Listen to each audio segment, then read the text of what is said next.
Well, he was just about to leave when suddenly it hit. The storm of storms. And only 2 days before Christmas Eve.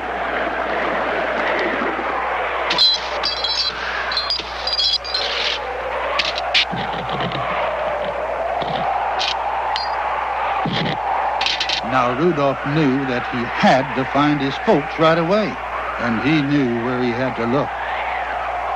The cave of the abominable snow monster.